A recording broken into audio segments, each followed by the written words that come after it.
So it's a social investment. No doubt. I agree with you. Absolutely. Thanks, Caswell. Just to name a few other components of the curriculum, there's a career education planning portion, which is very critical.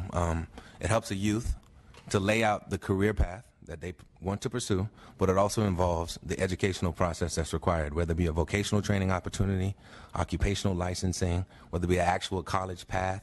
It's something that's very, very important for youth to be able to articulate to anyone that asks them about their career aspirations by simply saying, this is what I want to do, this is how long it's going to take, these are the steps that I need to take, these are the resources that I need to help me get there. So it's a very clear-cut goal. One of the other things that we talk about are the dynamics of the unstated communication, forms of communication that are nonverbal, whether it be body language for interviews, whether it be body language with the police, whether it be body language in general, in terms of just conducting yourself in a manner that is non-system, non-group home, non-foster care home, non-adoption placement center. Once you're included into mainstream society, most people don't know or don't care about your past history. So it's very important that they learn how to assimilate themselves and to be self-advocates for themselves. And then one of the other things that we talk about that's very important is conflict resolution, negotiating skills, very critical for these youth in particular. I spoke to Frankie, and I just asked him nonchalantly, I said, so how many times were you removed or displaced in your history? And he said, let's count. And he had to actually sit there and remember how many times he was displaced from housing from one place to another. And fortunately for him, he was not displaced in terms of his high schooling, but I've met youth who've been to 9 different high schools. And I think that is absolutely atrocious. And it's very difficult for an average kid with a stable household to have his foot in strong employment. And so I feel like we definitely need to teach these young folks that are coming out of the foster care system how to deal with conflict. They will face conflict for sure. I think that success is further multiplied through real-world application. So once these 23 hours, once these 23 core competencies or 23 competencies equating to about 35 hours of training, and this particular model is done, I think that it's further successful once these youth access employment opportunities, whether it be in the form of a paid internship, whether it be in a volunteer situation that's just for pure work experiences. Those are all good situations for the kid to be involved with, but the problem lies with when that term is done. Most of the kids that we place in the paid internships, if they are not actively seeking employment during the internship, once the internship is done, they're unemployed.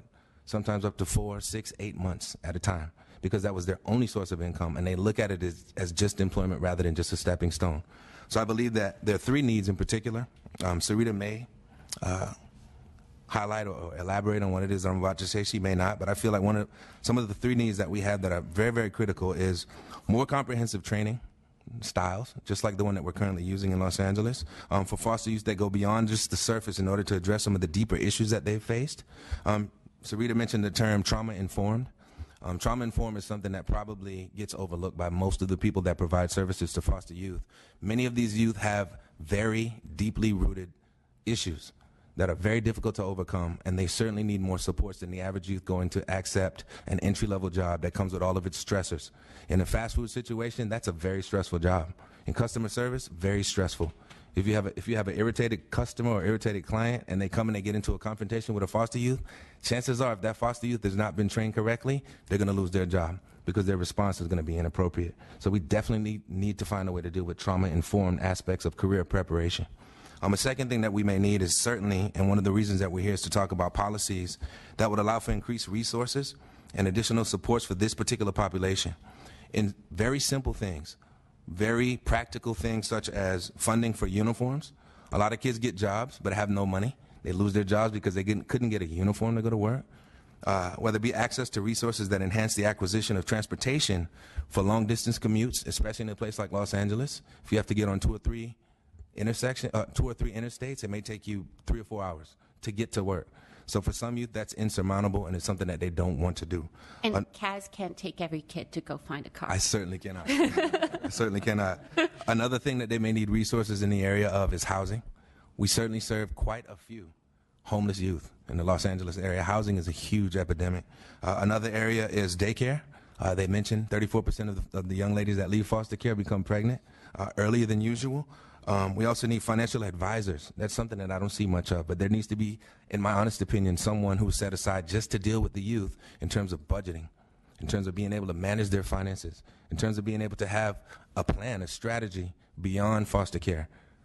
beyond AB12 even, because that's a decent amount of change that sometimes gets misused by youth who don't have advisories. Yeah, you were interested, no doubt, in the financial literacy part of the findings in the study we just had, the BEAST study. Oh, absolutely. Talking about what's an area of need, so. Sure. Yeah. A few other areas will be long-term legal aid. One of the things that I've seen specifically for foster youth, they need legal aid that extends beyond 24 years of age.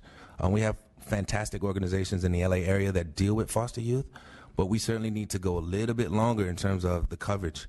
The average American, I believe, they leave home at 26 years old, and I think that age is increasing. That's not the case for our guys. These guys are out of the home at 18 or before, depending on where they're placed. And so they need those skills, they need those supports, especially for those that have a criminal history. They definitely need long-term legal aid.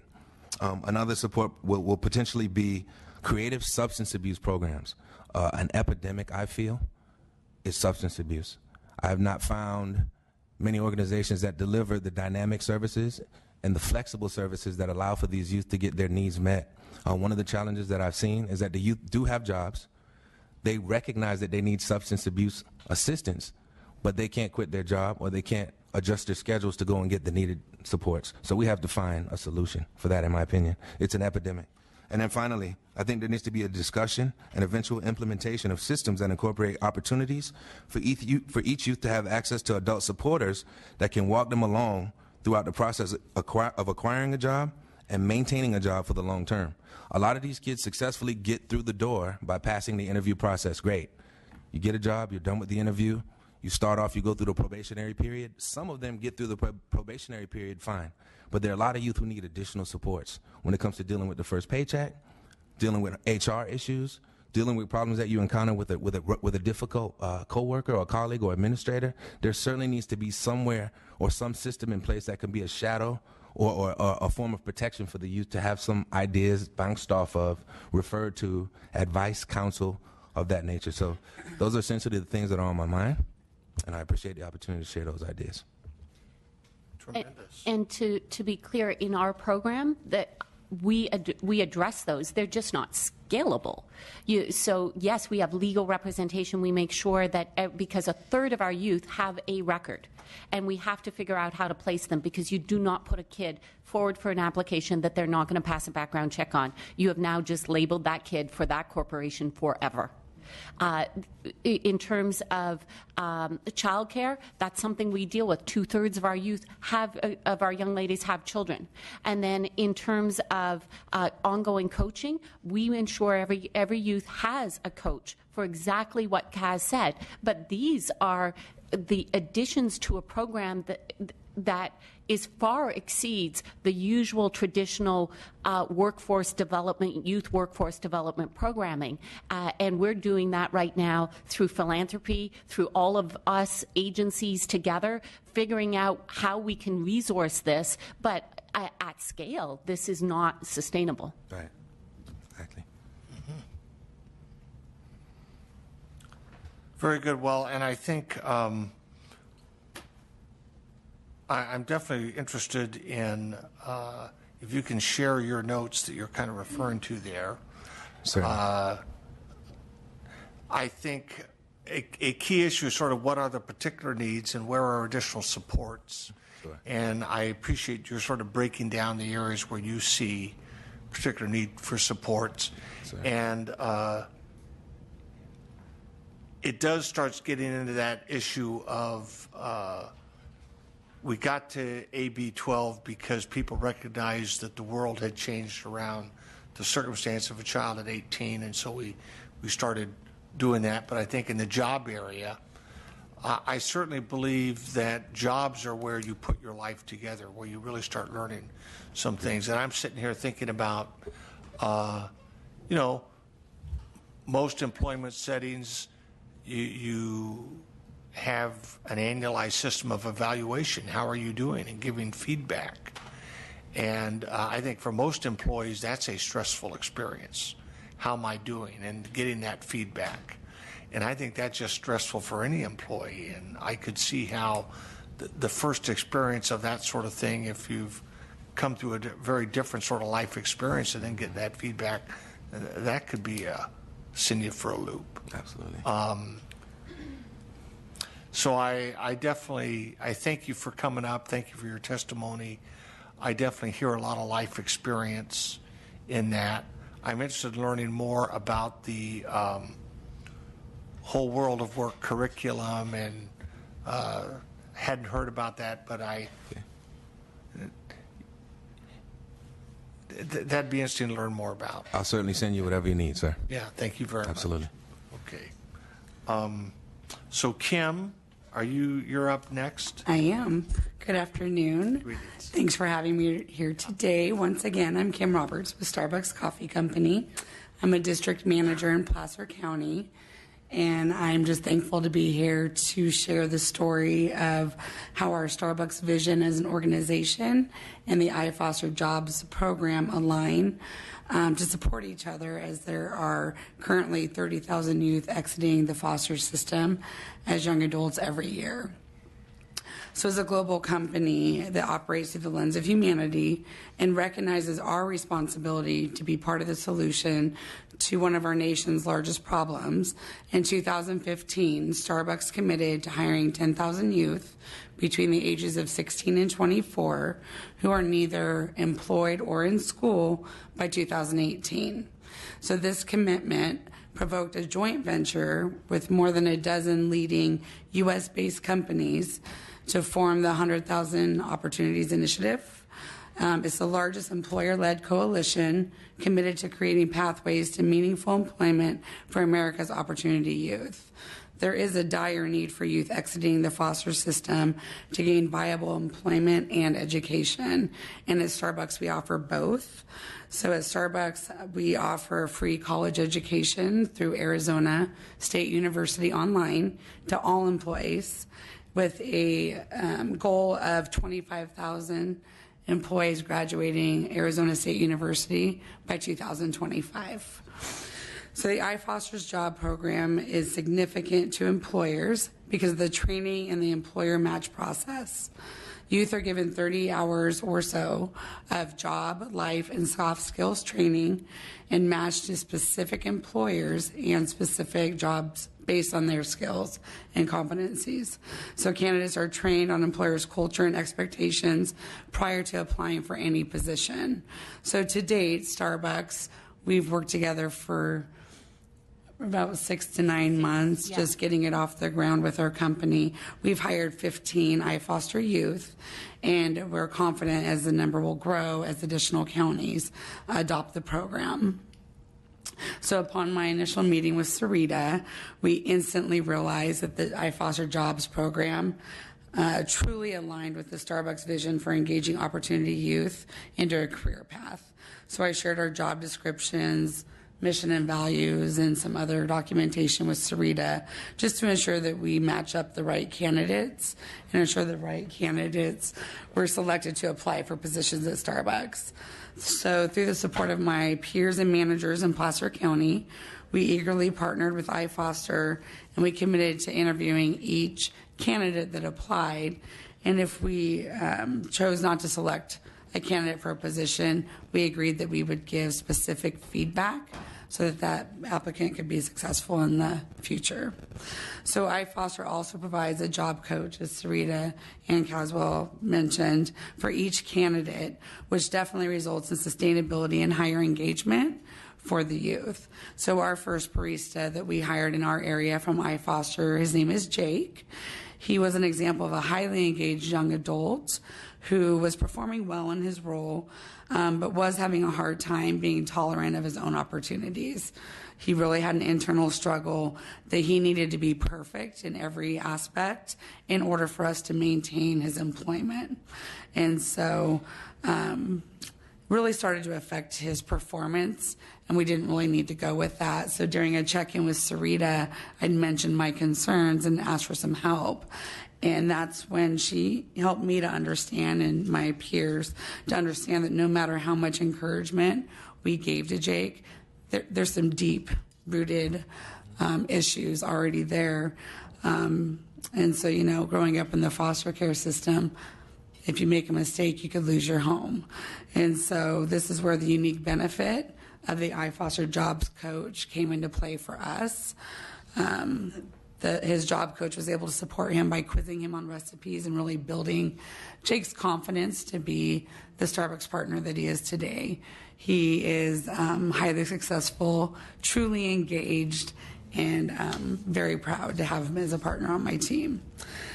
So also we did in Placer County, just to introduce youth to our company, we partnered with Starbucks Women's Development Network, and they hosted open house for the iFoster Jobs Youth Program participants, just to come into a store, meet with 11 different managers in our region in a really relaxed environment, so that way they could ask questions about what we look for when we hire somebody and what it feels like to be a partner or employee at Starbucks. And we also at Starbucks recognize the iFoster Jobs program costs money to keep growing the program. So as an effort to assist in the expansion of the program locally, we've held fundraisers to bring awareness and financial support to the program. And then nationally, Starbucks is contributing to the success of Opportunity Youth by opening 15 stores in low and medium income urban communities, and hiring from that community. And these 15 stores will also contain an on-site training space for training for valuable customer service skills and retail skills. This training space is for Opportunity Youth in America, not just Starbucks partners. Mm-hmm. And so our first California store will be in Inglewood, California. And it is our goal to continue to build and sustain a critical partnership to help young people within our communities. So I want to thank you for allowing me to speak today. It's an honor to be a Starbucks partner and share the journey that we've had so far with iFoster. And I know that we're making a difference in the lives of California's foster youth. So thank you. Well, thank you. I'm delighted you're here. And I appreciate you sharing sort of the narrative about, I would say I frequent Starbucks. So I certainly, as a customer, sort of see the investment of the organization in the quality of the Starbucks experience, if I put it that way. And your narrative about your employees sort of, it's like you go down that trail, you sort of have to check yourself. Are you committed to pursuing that education to help that new employee kind of enter into it? So I just sort of thank you for your persistence in pursuing the vision of what Starbucks wants to be like, and opening your family. Thank you for that. Very, very good. So, Jake, or not Jake. No, pardon me, Frankie. Frankie, pardon me. I know how to work Frankie, I spoke so much the of Jake. espresso machine at Rayleigh's, but you know the barista. I know my way around it, though. Very good. So,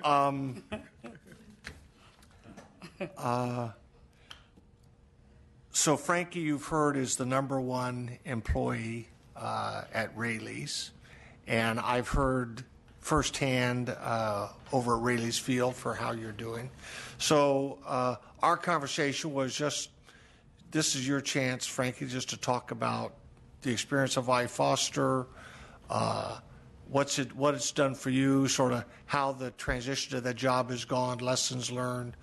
As we sort of said, the bottom line is, what matters to you about the whole experience, things you're learning, what's on your mind today? And I apologize. That's all right. I just want to thank you for giving me the opportunity to sit before you guys and share my life experience growing up in the system. I'm Frankie Serrano. I've been in foster care for the past 11 years of my life. And throughout that 11 years, I moved numerously, constantly losing relationships with people that, that would help me grow as an... Can you guys hear me? Oh, there it is. There you go. That would help me grow as an individual and help me find who I am. I currently attend Sierra Community College working on my automotive certificate. I'm the first youth hired through the iFoster Jobs program. I'm employed through Rayleigh's. They're the first company, I believe, that joined up with iFoster, and they're one of the few companies that have linked up to help combat the unemployment rate and unsuccessful rate of foster youth in California, which I think is amazing. I think it's important for foster youth to get a sense, or not a sense, but to get help or coaching on what it's going to be like to get a job, because foster youth, as was mentioned before, one mistake, and they could lose where they're living, which is crucial when you're a youth trying to grow up in the world, figuring out who you are. You don't get the people skills, the communication skills that other youth. See, I'm fortunate enough. I found a nice family, and they helped me with that along with iFoster. But there's a lot of youth that don't have that moral support, and their option, or not their option, but their way of reacting to things aren't always, the best of ways, and it could cost them their jobs, which is why I believe that youth at a younger age should, be in courses, so to speak, that will help them with their people skills, the communication skills. That way, when, a problem or a situation does come up, they learn how to resolve it effectively, and it's not going to be detrimental to them, an example of losing their job. Are you finding in the experience at Rayleigh's that watching how your coworkers handle people and do things, and are you getting coaching there to kind of help you figure out the Rayleigh's way to do it? Yeah, Rayleigh's. Yeah, I got a lot of support over there. When I came from working at a restaurant, and I was a line cook. I was mad all the time, and my way of taking care of my frustration was just F this and F that. And at Rayleigh's, they really helped me. They really helped me calm down and just think of it like it's not the end of the world. There's a way to resolve this. All you have to do is work through it, and they helped me gain a sense of understanding, and I think that's what's very important for youth is creating that sense of understanding. But I have an amazing team that I work with. They're super supportive. They were actually nice enough to give me the day off so that I could be here to share my experience with everyone. Any questions? I don't know. Keep at it. I'm super nervous. I'm kind of just going off the top right now. All right. All right, brother. But as I was saying, go ahead. No, Go ahead. So what are you studying at Sierra College? Automotive technology. Okay. And so what's your plan? What's your goal? Well, my ultimate goal really is I want to open up an automotive repair shop. That's my long-term goal. My short-term goal is I want to get a job in the automotive field, but at the same time, I'm growing a very strong liking to Bel Air. My coworkers definitely created a bond there. And I'm actually thinking about applying to become an assistant deli manager, which is putting me up the ranks, so to speak. At first it was like, oh, this is just a stepping stone for me personally, to gain people skills and customer service skills, and to find who I am, meeting new people, creating relationships with customers, and I think it's working out really well for me. I think it's definitely become more than just a stepping stone. I think it's something that I'm going to try to work my way into and become a part of it, like on a deeper level than just a courtesy clerk. Yeah. Well, just some comments. It's amazing to me how many people in their careers, you ask them how they got in their career. And this is people who've been in their careers 30, 40 years. Yeah. And they remark on how it was sort of an accident. It isn't where I thought I'd end up. It's just an opportunity presented itself. Right. And you get in it and you discover you like it, and you're good at it. Yeah. That it lets you develop in ways you'd never anticipated. Exactly. I think we heard in the survey what they called the beast, Frankie.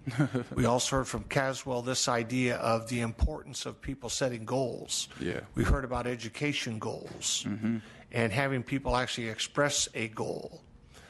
And I want to say it's not necessarily incompatible to say, I'm working on automotive, that's my goal. Yeah. And yet also be discovering that you like what you're doing at Rayleigh's and the people and the culture and the Exactly. career opportunities. I think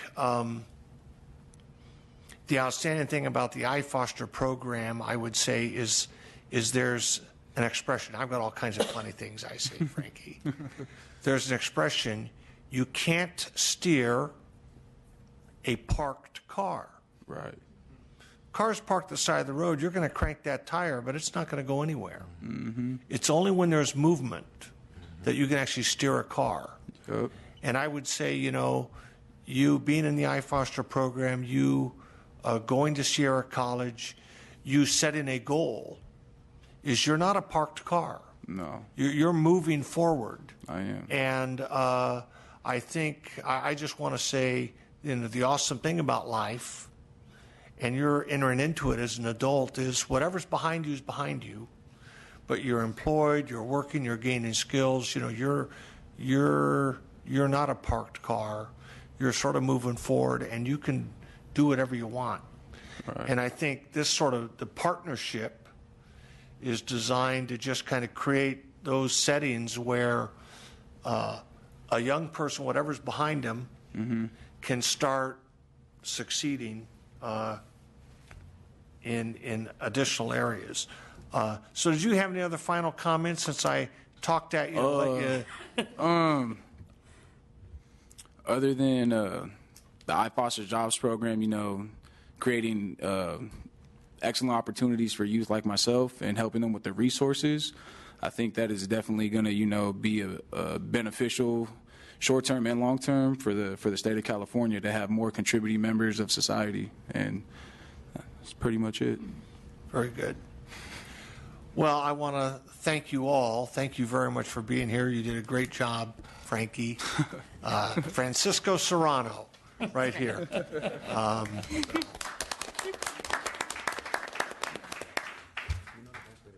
Okay, so what we are going to do next, thank you very much. And are you guys going to stay here for, can we do that? Yeah, very good. We're going to make a presentation at the end. So next I want to invite up Andrew Lee, Roger Chan, Michelle Calais, Michael Shores. Are you coming up? Okay, Michael's here. And Michael Morales. Please all come forward.